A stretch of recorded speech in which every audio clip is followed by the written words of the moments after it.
Atualmente, muitos itens que nunca foram acessíveis aos russos agora estão disponíveis em lojas. Para alguns, isso é sinal de prosperidade. E para outros, não passa de ganância. Mas não é o que pensam os soviéticos. Para eles, tudo está à venda na Rússia, incluindo os segredos de Estado e seus espiões.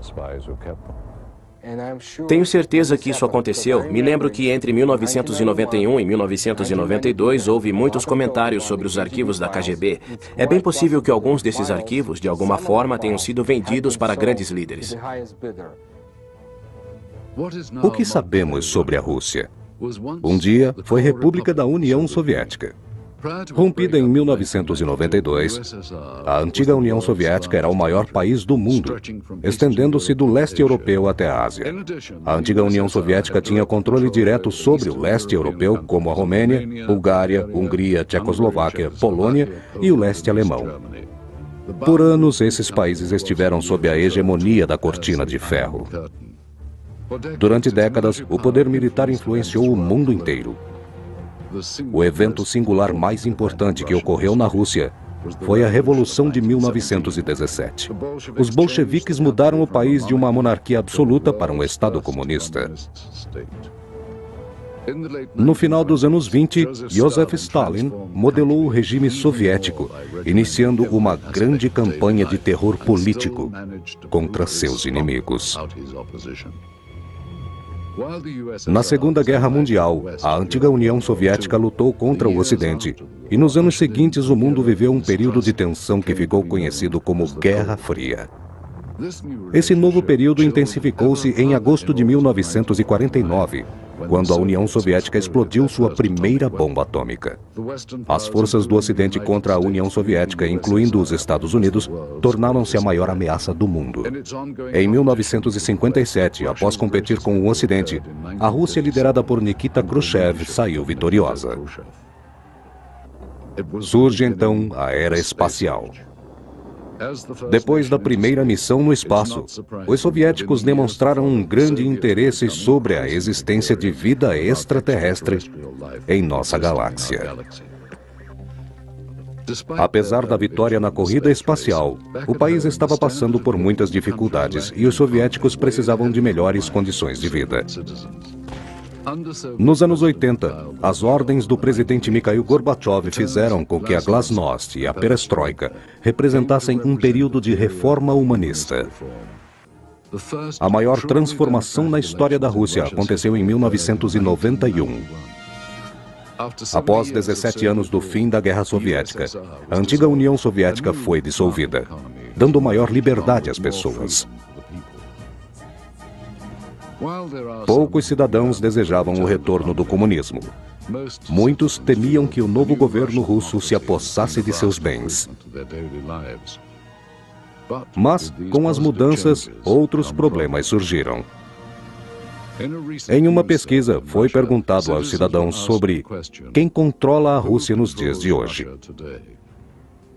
O resultado foi que 23% responderam que é a máfia. Alexander Solzhenitsyn é um romancista consagrado.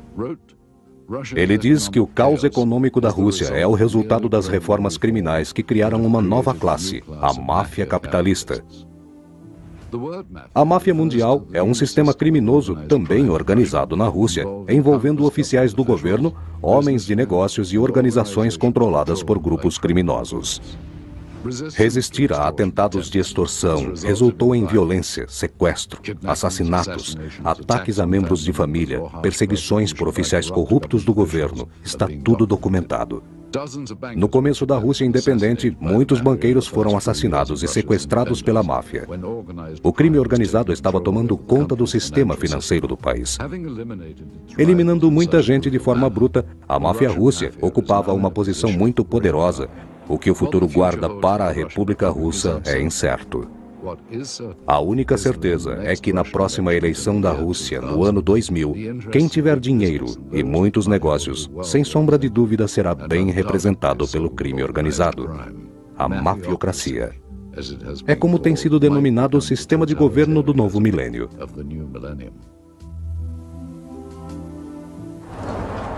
Com o fim da União Soviética, muitas mudanças ocorreram em Moscou e no restante da Rússia. O comunismo e o rigoroso controle de governo também mudaram. Acredite, a Rússia sempre teve uma sociedade secreta.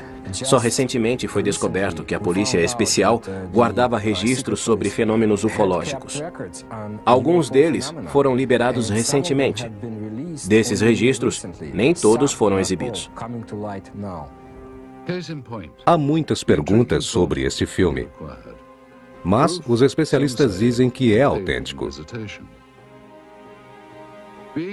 Seria um material sensacionalista? E qual a sua origem?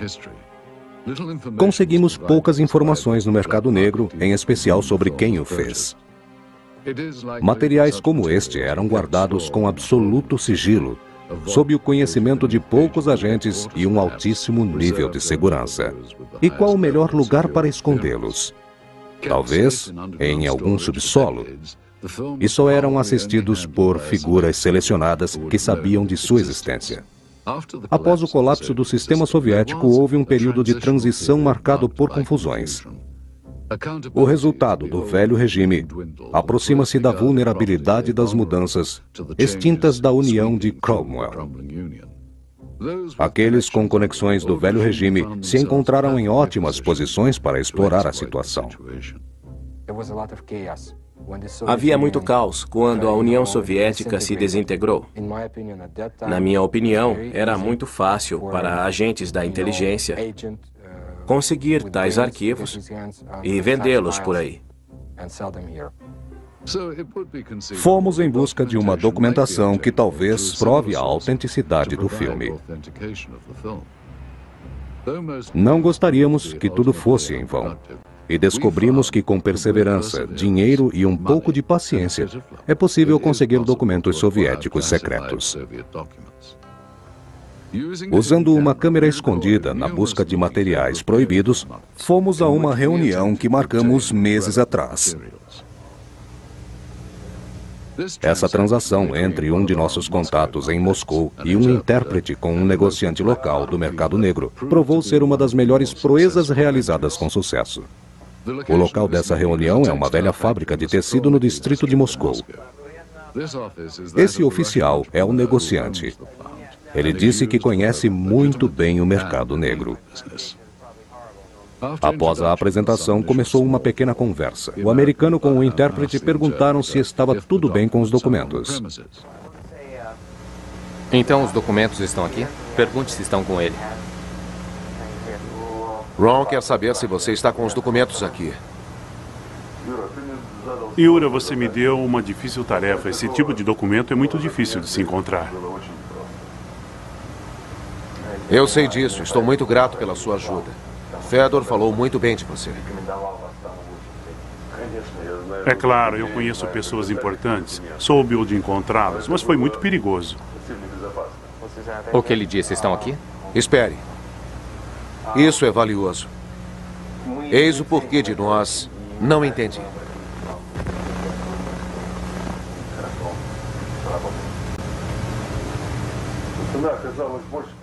O negociante diz que teve muita dificuldade em encontrar os documentos e que o preço subiu. Ele disse que é impossível conseguir mais dinheiro.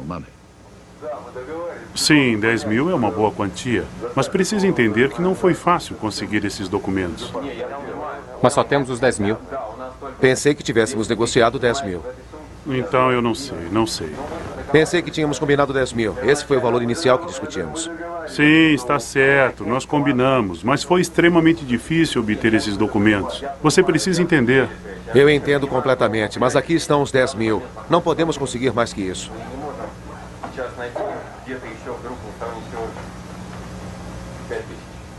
Ele tem apenas 10 mil.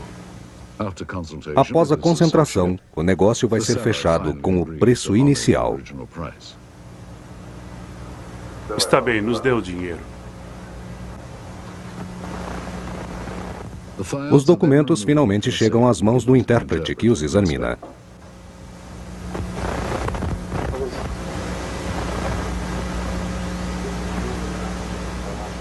O que acha? São da KGB? Bem, parecem autênticos. Este é um relatório financeiro interno. E o outro é sobre um incidente em Sverdlovsk. Eles parecem ser autênticos? O que ele está dizendo? Quer se certificar de que os documentos são autênticos? Mas é claro que são. São da KGB. Depois de inspecionar os documentos e de muita conversa, a transação está completa. Tudo bem. Nós vamos pagar ao senhor.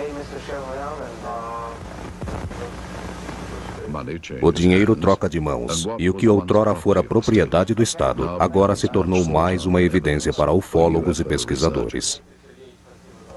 O que fez essa transação ser um sucesso foi o fato de que a maioria dos documentos adquiridos eram diversificados e incluem uma página super secreta sobre uma operação conhecida como Sverdlovsk Midget, requerida pelas forças militares através do Ministério de Defesa soviético. Quais as chances do governo ocidental manter um segredo tão debatido? Algo parece certo. Procedimentos secretos foram executados por trás da cortina de ferro. O que eram esses procedimentos? E por que longe da imprensa? Por que o governo não os mantinha em segredo? Muitos acreditam que o governo americano tem mais do que mero interesse na presença de extraterrestres antes mesmo do século XX. A notícia dos discos voadores existentes em Roswell, Novo México, no final dos anos 40, foi o foco de investigações do Departamento de Defesa dos Estados Unidos e do Serviço Secreto, numa investigação sobre OVNIs, documentada detalhadamente. O antigo projeto Clindon, antes de encerrar o caso Roswell, foi a público pelo governo, que demonstrava interesse em OVNIs. Uma organização que aparentemente estudou OVNIs desde a Guerra Fria é a Agência Central de Inteligência.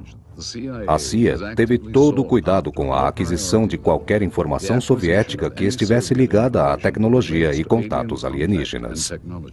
Quem pode confirmar essa alegação é este homem. Ele foi agente da CIA por 6 anos. Era perito em assuntos de interesse russo e atividades especiais. Hoje trabalha na área privada como analista de segurança. Ele pediu para não ser identificado devido ao seu cargo e sua posição social. Juntei-me à CIA em 1989. Estava na faculdade e minha missão era monitorar atividades dentro da divisão de ciências especiais da KGB. Havia um departamento chamado Primeiro Diretório-Chefe. É o departamento de ciências especiais que analisa, explora e interpreta conhecimentos extraterrestres. Essa divisão especial de ciências tem um vasto relatório sobre quedas de OVNIs na região soviética e nos países vizinhos. Nessas áreas pode-se observar onde os OVNIs caíam em boa parte da União Soviética. Essa filmagem foi capaz de mostrar não só a queda de um objeto em 1968 em Sverdlovsk, mas também a documentação de uma tecnologia ufológica. Eu estava impressionado com o controle da União Soviética, especialmente depois do fim da Segunda Guerra Mundial. Com o avanço que obtiveram com a tecnologia extraterrestre, com a qual a União Soviética foi tão beneficiada. Durante a transformação da ex-União Soviética, muitos acreditavam que as informações que os soviéticos tinham na época da Guerra Fria não poderiam estar nas mãos dos Estados Unidos nem da CIA. Desde o começo da corrida espacial, os Estados Unidos e Rússia fizeram muitos investimentos independentes. Contudo, algumas das descobertas de ambos os lados foram obtidas através de espionagem. Essa controversa engenharia. Essa engenharia vem sendo adaptada desde o início da civilização moderna para uso exclusivo do exército e da indústria da espionagem. Esta prática adquiria segredos e adaptações que ficaram conhecidas como engenharia reversa. A partir do incidente acontecido em Roswell em 1947, há quem acredite que a origem da tecnologia militar americana não seja da Terra.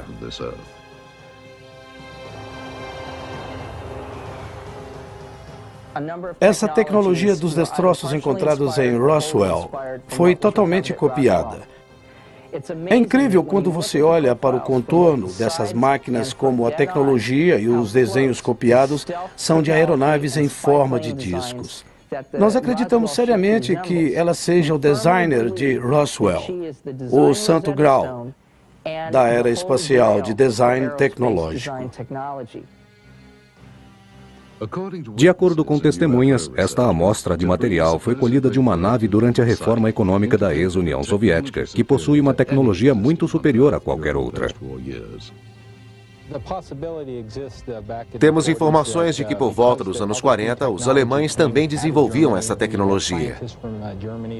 Nós desenvolvíamos o que chamávamos de novos eventos e conceitos, na época da engenharia de foguetes, o que para nós era novidade. Esse tipo de exibição com fumaça bem no alto colocava os russos para baixo, fazendo-os pensar que éramos melhores do que eles. As informações de ambos os países eram mantidas em segredo. Eu gostaria de destacar que os acontecimentos em Roswell poderiam ter ocorrido em outro lugar. Nos progressos do telescópio Hubble feitos por engenheiros, há rumores de que foram beneficiados por engenharia reversa alienígena. Além de Roswell, há outro lugar para considerar que se trata de engenharia alienígena. Militarmente facilitado e localizado no deserto, ele é conhecido como Área 51. Uma teoria diz que a Área 51 é o centro da engenharia alienígena. Seriam os Estados Unidos os únicos a possuir um segredo em relação ao desenvolvimento de novas tecnologias? Ou o exército soviético, com sua organização secreta, conseguiu tecnologia com naves alienígenas que foram encontradas na Rússia? Os russos têm sua própria versão para a Área 51, localizada em algum lugar inabitado desse país imenso.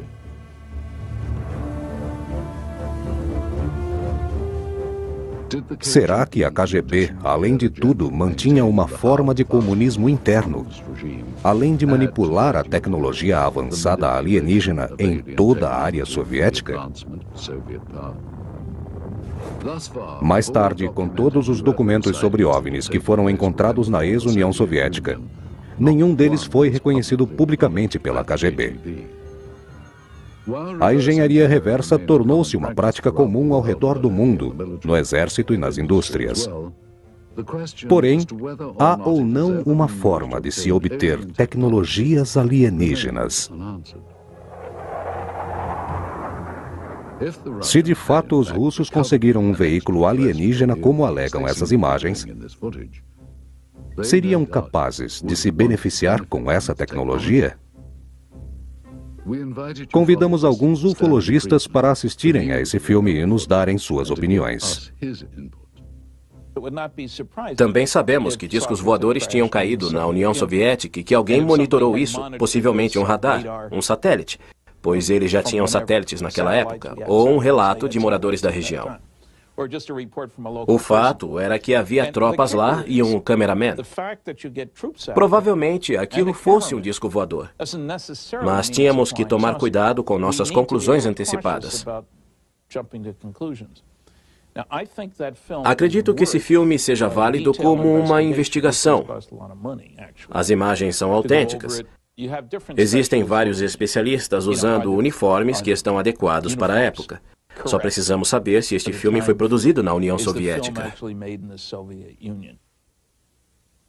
Pedimos ao especialista Sergei Goncharov para examinar a autenticidade do filme. Ele começou explicando sobre a lata dos filmes.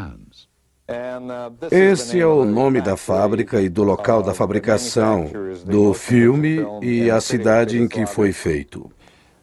É um filme com película tipo A2. Após Sergei examinar as latas, constatou que eram autênticas quanto à época e ao período em que originalmente apareceram. O próximo passo é descobrir se o filme possui marcas. Bem no início, vemos a palavra Nachawa, que em russo quer dizer início ou começo. Agora, outra informação com esses dois itens. M-A-R-T, Mart, que significa o mês de março. 1969, letra G, para o ano. Então, o ano é 1969 e o mês é março. Aqui há duas outras informações que diz Pionka número 267. Pionka em russo significa película ou filme, podendo denotar um rolo de filme, um lote, e esse, claro, é o número. A próxima imagem que vemos contém outra informação que representa uma palavra super secreta, o logotipo da KGB e arquivos da KGB. Finalmente, Sergei Goncharov compara as marcas no filme com as que foram impressas na lata. Como você pode notar aqui no fim do negativo, existem estas inscrições em russo que tornam o filme seguro. Elas correspondem às informações contidas na lata.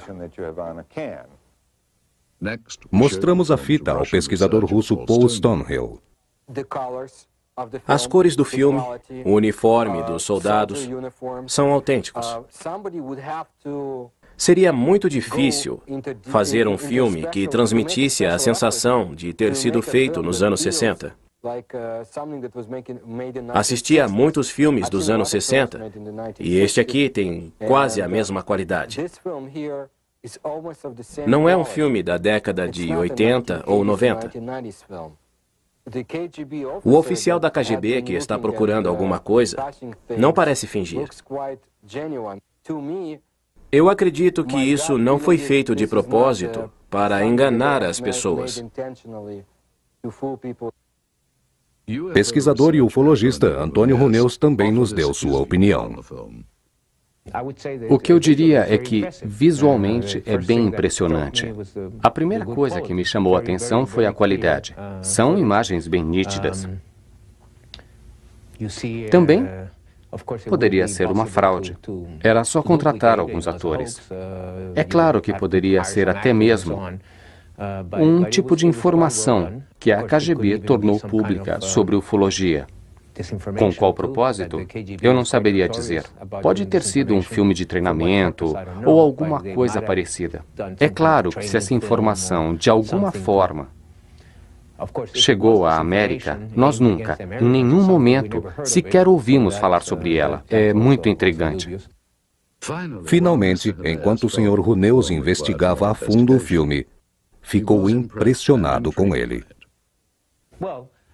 Eu não tenho nenhum elemento para fazer esse julgamento, de forma alguma.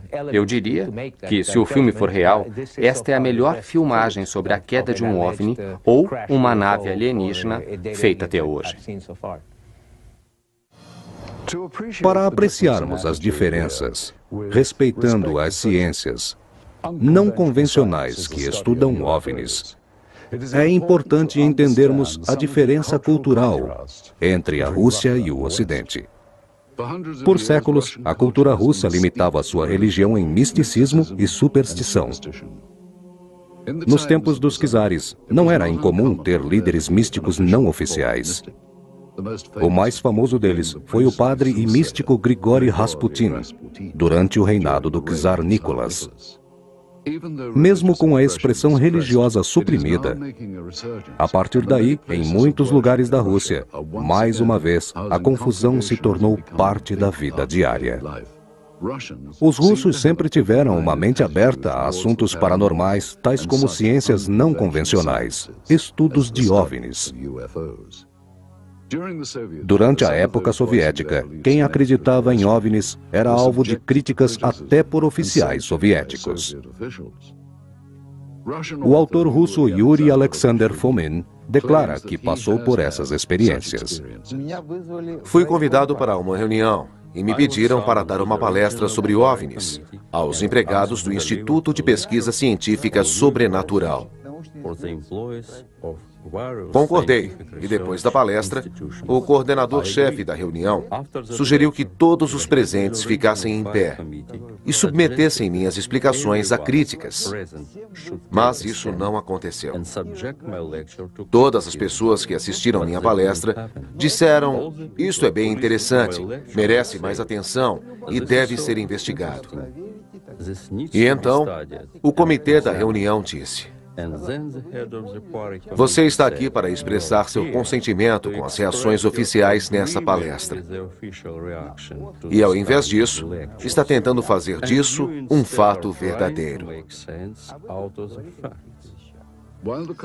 Quando os comunistas se interessaram por OVNIs, já havia muita gente envolvida nisso. Dizem que os alienígenas já estiveram aqui há séculos, se não há milhares de anos. Ao contrário dos americanos, muitos cidadãos russos estão mais suscetíveis ao sobrenatural. Muitas pessoas foram vítimas de tabloides como os americanos.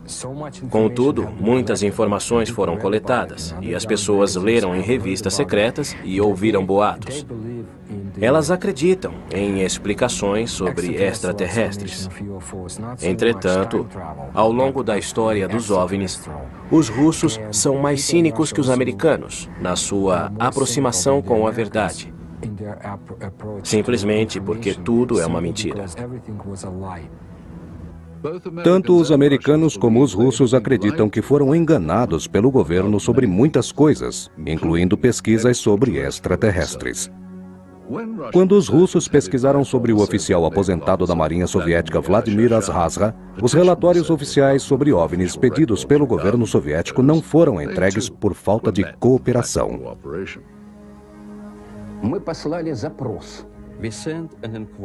Perguntei sobre os arquivos do Ministério da Defesa e os arquivos da KGB.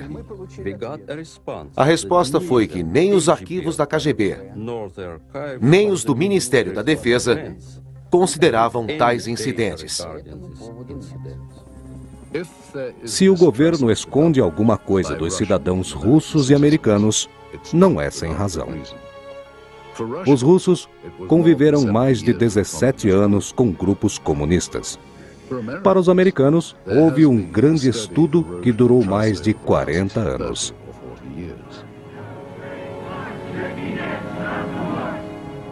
O conhecimento dos americanos de que seu governo não foi honesto só veio aparecer depois dos anos 60, quando a Guerra do Sudeste Asiático foi escalada secretamente com campanha de bombardeamento no Camboja. Nos anos 80, soldados armados foram lutar contra os anticomunistas na Nicarágua. A violação das leis americanas não foi conhecida publicamente. Que Deus abençoe a América. Não é à toa que muitos cidadãos americanos e russos duvidam da honestidade de seu governo, pois as informações sobre OVNIs são controversas e medíocres. Além de negar oficialmente o interesse de possíveis visitas extraterrestres, o governo dos Estados Unidos e da ex-União Soviética estão sem dúvida nenhuma interessados no que pode haver além de nosso planeta. O homem sempre ficou intrigado com a possibilidade de existir vida na galáxia, e os programas espaciais russo e americano representam um grande investimento para explorarem um universo desconhecido.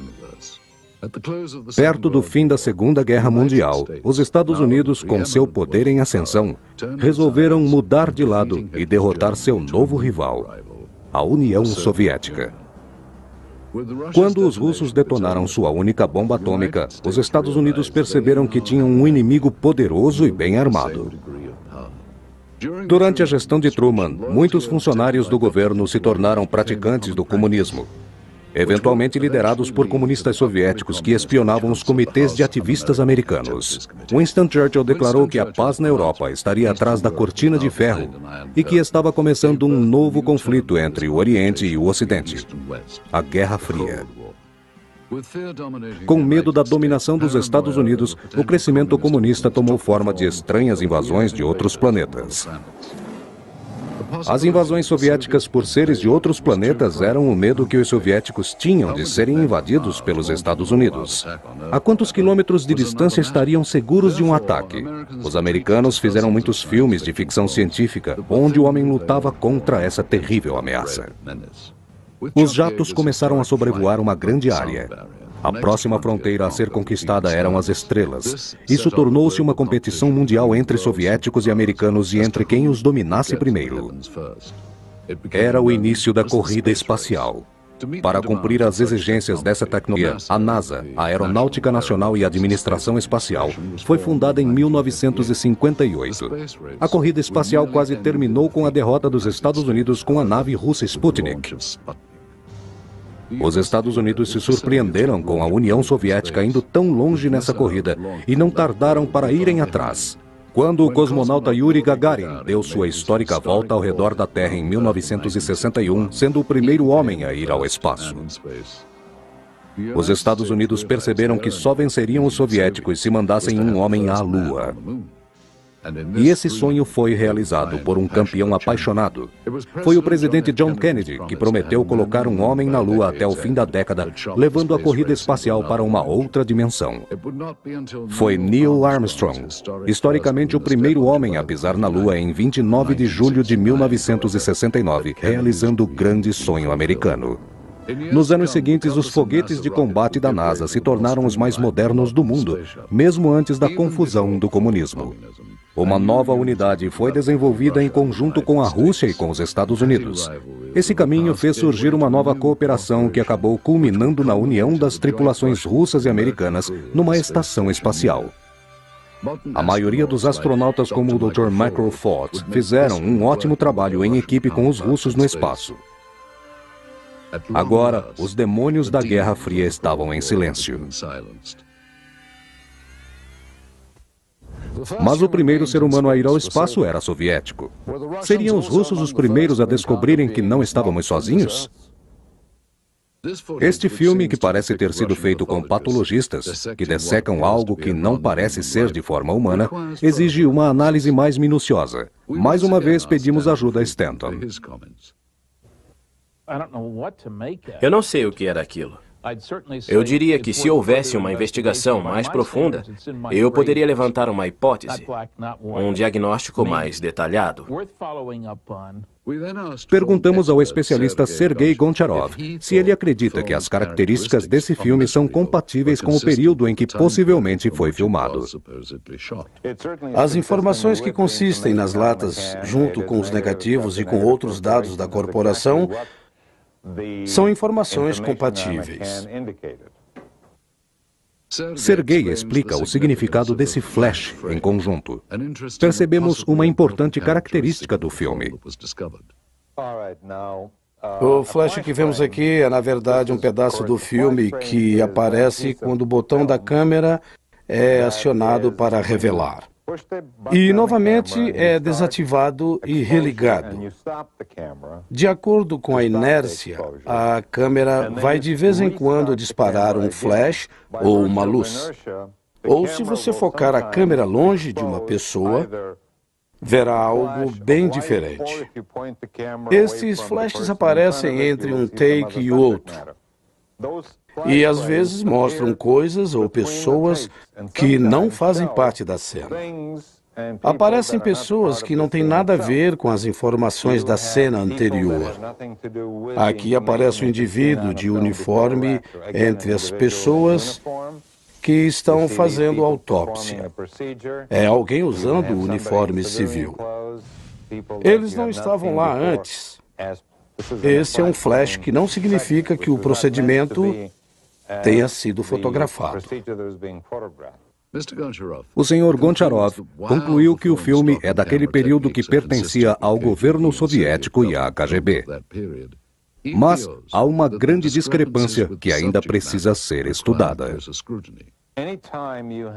Sempre que há um assunto desse tipo, é necessário fazer uma investigação rigorosa, mais esclarecedora.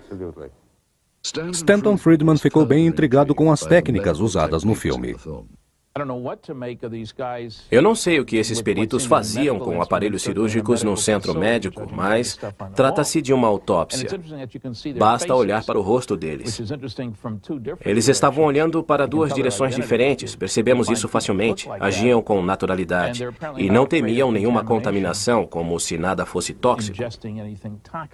Pode ser que já tivessem passado por essa rotina ou já sabiam que nada era tóxico.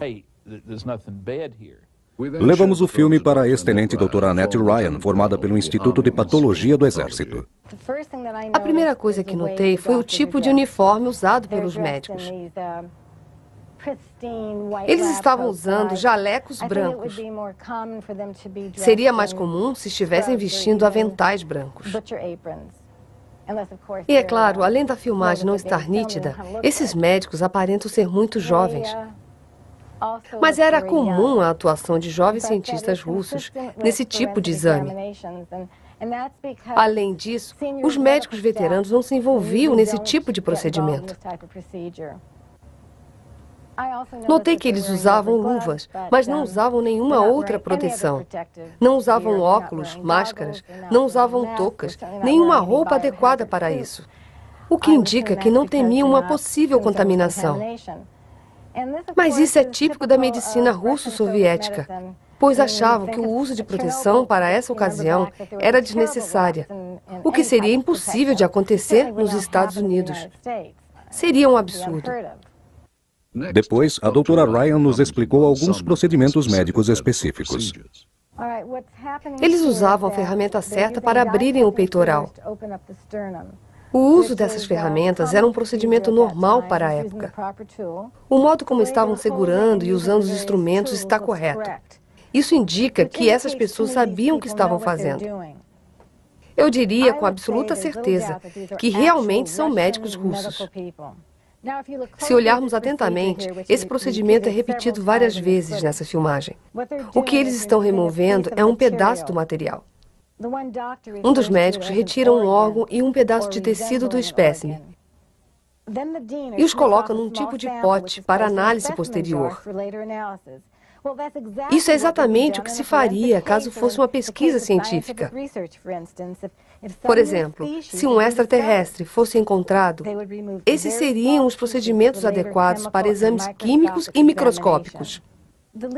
O médico-chefe também mencionou que essa estrutura descrita assemelha-se a uma costela. A imagem parece com uma costela.